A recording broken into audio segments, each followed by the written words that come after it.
If you disappeared tomorrow, no one would miss you. My father said so. I finally walked away forever. 30 days later, the bills went unpaid, the house fell apart. And suddenly, the family who laughed couldn't stop calling me back. My name's Erin. I'm 29. And I'm the one everyone in my family used to call the reliable one. You know the type, the guy who always shows up, picks up the slack, covers the bill when someone forgets their wallet, and fixes the messes no one else wants to touch.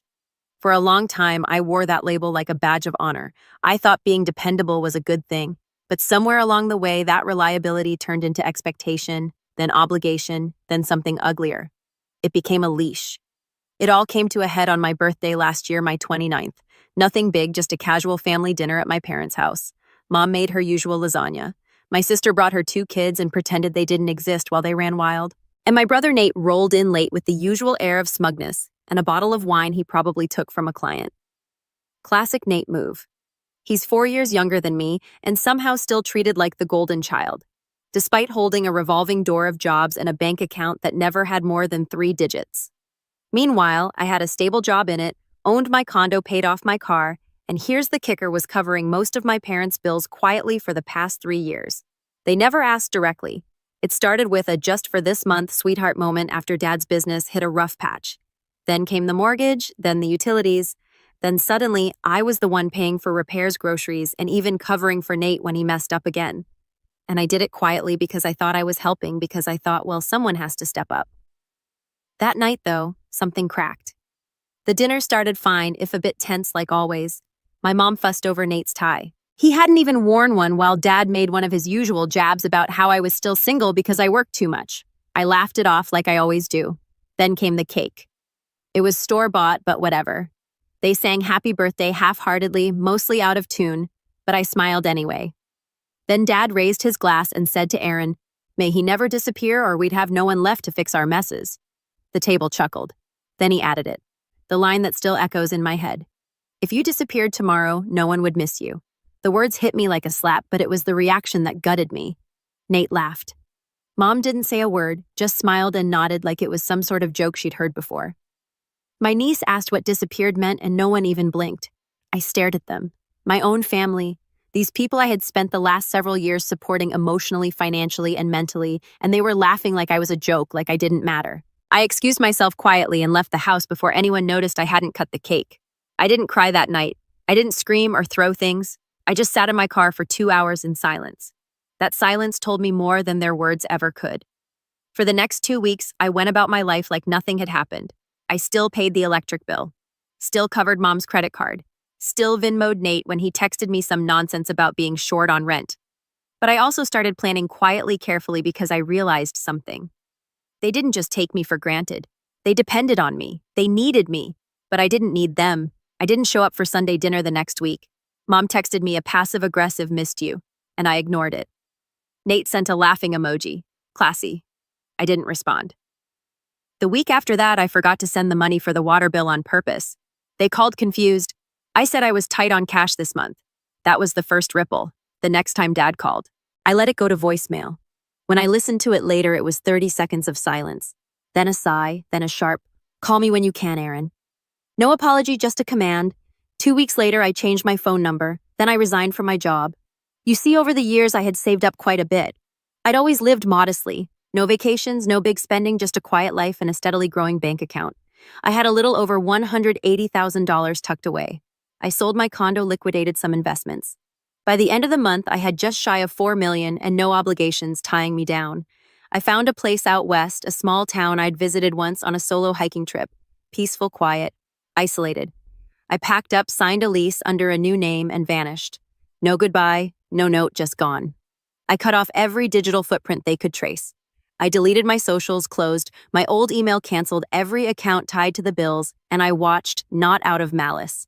Okay, maybe a little, but mostly out of curiosity. I wanted to see how long it would take before they noticed the world they leaned on had been built on my shoulders. The first sign came about 3 weeks later when Mom called my old job and found out I had resigned. Then came a string of desperate emails to my old address, subject lines like, "Please call urgent and we're worried." I didn't read most of them. Then came Nate. He actually found one of my old college friends and messaged him to ask if I was okay. Told him I'd gone silent and that the family was concerned. My friend knew better.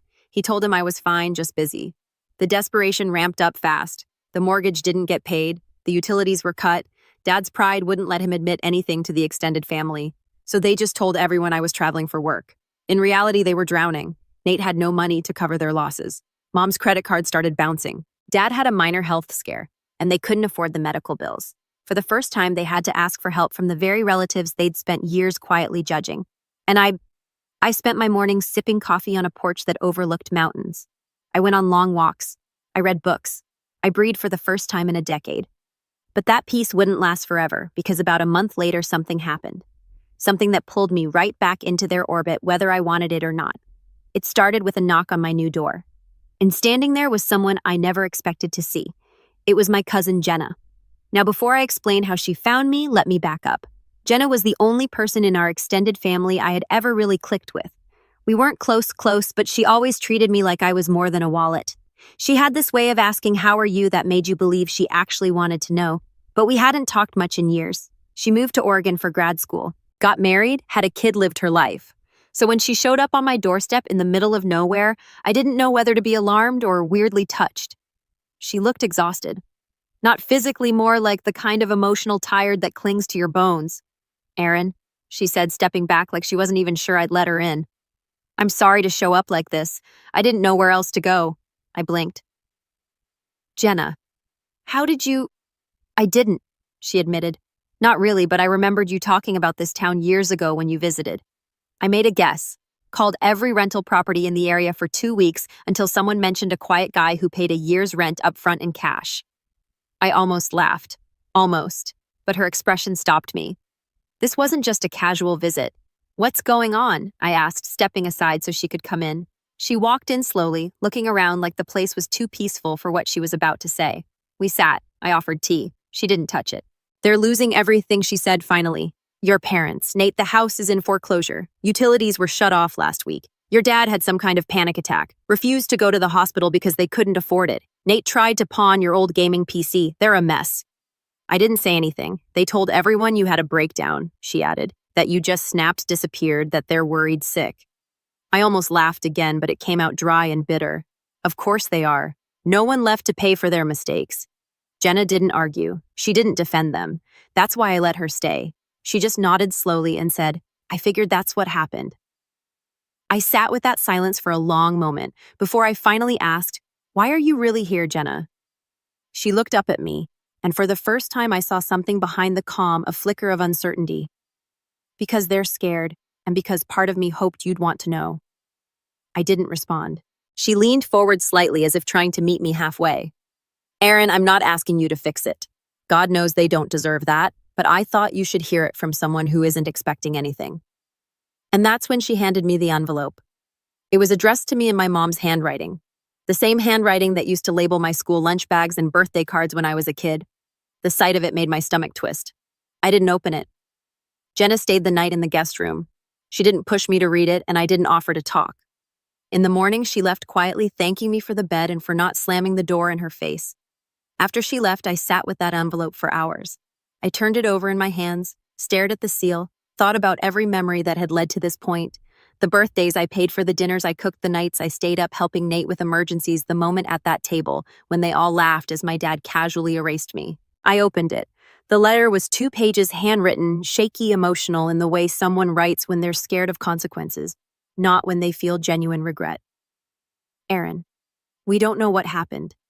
One moment you were there and the next you were gone. No messages, no goodbye. We're scared. Are you okay? Your father's been sick. Nate is lost without you. We didn't realize how much you were holding together until it all started falling apart. Please just tell us where you are. We're sorry if we said something that hurt you. We were just joking that night. You know how your dad is. He never means it. He misses you. We all do. Please come home. Just talk to us. Love, Mom." There it was. Not a word of accountability, not a mention of what was actually said. Just a vague blanket apology wrapped in "we miss you" and we didn't mean it. No ownership, just fear. I didn't cry. I folded the letter back into the envelope and tucked it in a drawer. That night, I went to bed with a strange calm in my chest. I realized something important. They weren't mourning me. They were mourning the loss of their safety net. The next few weeks passed quietly. No new visitors, no new letters, but I kept tabs watched from a distance. Jenna gave me occasional updates. They moved in with my aunt temporarily. Nate tried to launch a GoFundMe claiming their breadwinner had vanished. It barely raised enough to cover a week of groceries. And then something happened that even I didn't see coming. One morning, Jenna called me. "You need to see this," she said. "Check your old email." I forwarded something. I logged into the email I hadn't touched in months, the one they probably assumed I'd abandoned. And there it was, an email from Nate. The subject line, "You owe us Aaron." I stared at that subject line for a long moment. "You owe us Aaron" time for words, each one digging under my skin like a splinter. I clicked the email open, unsure if I was angry, amused, or just numb at this point. "Hey man, I don't know what your deal is or where you ran off to, but this is getting ridiculous. We've been through tough times since you ghosted everyone. Mom and Dad are barely hanging on, and I'm doing everything I can to keep things together here. You were the one who kept everything running. You paid for everything. That was your role. We didn't ask you to be the responsible one. You just were. So don't get mad at us now for relying on you. That's on you. If you think disappearing proves some kind of point, fine. You've made it. Now come back and fix what you broke. It's the least you can do after everything we've done for you. We're family. That still means something, right, Nate?" I reread that last line. "We're family. That still means something, right?" Something about it made me laugh out loud. This dry, hollow kind of laugh that echoed through the walls of my quiet little cabin. They still didn't get it. They genuinely believed they were the victims here, that I'd somehow wronged them by no longer financing their lives. I didn't reply. Instead, I saved the email in a folder titled "Delusions," shut the laptop, and went for a walk. The trails behind the cabin were peaceful that time of day. Golden sunlight breaking through the trees, birdsong in the background, the faint crunch of leaves under my boots. I breathed in the quiet, the kind of quiet I'd never known growing up in a house filled with constant noise complaints, demands, shouting, and the never-ending echo of "Aaron will handle it." As I walked, I kept turning over Nate's email in my mind. The tone, the entitlement, the way he twisted my disappearance into betrayal like I had some duty stamped on my forehead the day I was born. That was your role. It rang in my ears like a bell I couldn't unring. No, not anymore. But even as I tried to shake it off, I knew deep down that something was shifting. The game was changing. They were no longer just confused and scrambling. They were angry, and desperation mixed with entitlement. That's a dangerous cocktail. Over the next few days, the emails kept coming, not just from Nate. My mother sent a long one titled, "Please think about the family." It was full of vague guilt trips references to my childhood. Lines like, "Remember how we always supported your science fairs, and this family's been through enough already." I didn't delete it. I archived it with the others. Then came the letter from my dad. Actual physical mail this time. Sent to the local post office under my old name, probably hoping it would somehow reach me. I didn't even know how he figured out the town. Maybe Jenna had slipped up, or maybe he just guessed. Inside the envelope was a single sheet of paper typed. No greeting, no signature. "You're punishing us. I get it, but you're punishing your mother most of all. She doesn't deserve this." I didn't mean what I said that night. I thought it was funny. "You used to have a sense of humor. You're being dramatic. We need help. Either you're part of this family or you're not." That last line stuck with me. Either you're part of this family or you're not. It was a threat. Not veiled, not subtle, just a blunt instrument of emotional blackmail. The kind of statement someone makes when they think they still have power over you. But they didn't, because I wasn't that same version of Aaron anymore. Still, part of me kept waiting for the next move, and it came sooner than expected. I was out for groceries when I noticed someone following me. It wasn't anything obvious at first, just a man lingering a little too long in each aisle I visited. I'd never seen him before. A wiry guy in his late 30s, buzz-cut bland clothing, the kind of forgettable face you'd walk past a dozen times and never clock. But the third time I turned down a row and saw him there staring at cereal. He clearly wasn't buying. The hair on the back of my neck stood up. I paid in cash, left quickly, took a different route home, didn't go straight to the cabin. I doubled back, checked for tails. Old habits from a paranoid uncle who used to be in the service. I never thought I'd need them. Eventually, I made it back, locked the doors, sat down, heart pounding just a little harder than I wanted to admit. That night, I checked all my security cams. Nothing out of the ordinary, but I changed my passwords again. I shut off the main Wi-Fi, moved money into a different account. Something was coming. I could feel it. And I was right because the next morning a knock came at the door, but this time it wasn't family. It was a man in a gray suit, and he was holding paperwork. I opened the door cautiously, not fully swinging it out. The man in the gray suit looked official in the way people do when they want to be taken seriously more than they want to be understood. Mid-40s, sharp eyes, holding a leather folder in one hand and a business card in the other. Mr. Aaron Caldwell, he asked, even though he was clearly sure I didn't answer right away. My instincts were coiled tight. I represent the law firm of Kessler and Tate. I'm here on behalf of your family. He extended the folder toward me. I didn't take it. My family hired a lawyer. They filed a claim, he said, with no sign of discomfort. They're alleging financial abandonment along with unlawful withdrawal of familial support. I actually laughed out loud. I couldn't help it. Is that even a thing? He gave a small lawyerly shrug. They believe they have grounds for civil damages, claiming you had a long-established pattern of financial care and that your abrupt absence caused measurable harm. Now, I did take the folder more out of disbelief than curiosity. I flipped through the documents. There was in black and white Nate's name, my parents' statements about decades of care, unspoken familial agreement, and dereliction of duty to dependent. They were suing me for not paying their bills. The lawyer gave me a moment. You're not obligated to respond now, he said. But the court date is listed. You'll want representation. I'm not obligated to do anything, I muttered, handing the folder back. Tell them I'll see them in court. He gave a professional nod, turned, and left. I stood there for a while motionless, the morning wind curling around me like a warning. So this was their endgame, not a conversation, not an apology litigation. I knew then that this had to end. Not just legally, not just with a counter lawsuit. It had to end completely. They had shown me who they were, who they'd always been, and now they were giving me the gift of clarity.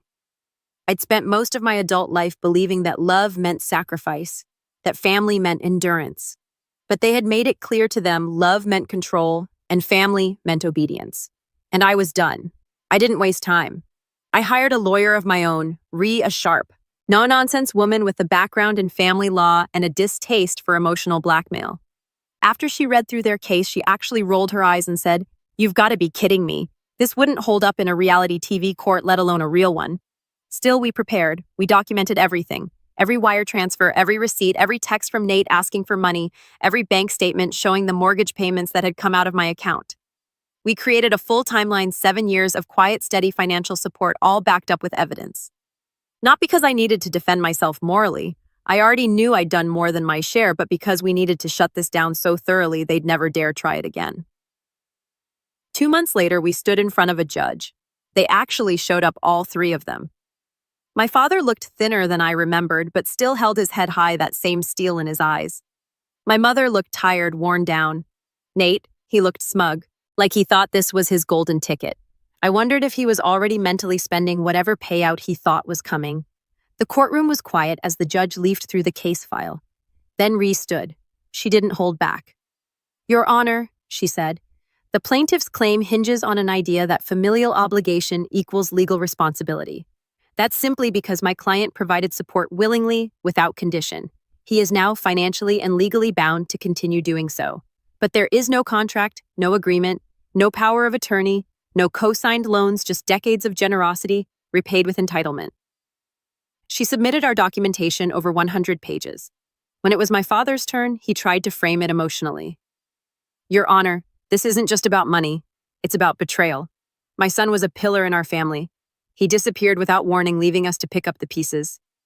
Rhea stood again. And where exactly was this sense of family when Mr. Caldwell was told on his birthday that he wouldn't be missed if he vanished? My father tried to speak again, but the judge raised a hand. "I've seen enough." He looked directly at my parents. "I'm dismissing the case with prejudice. Mr. Caldwell has no legal obligation to support you. Financial generosity does not equal legal duty. And frankly, this court is disturbed by the manipulation at the heart of this case."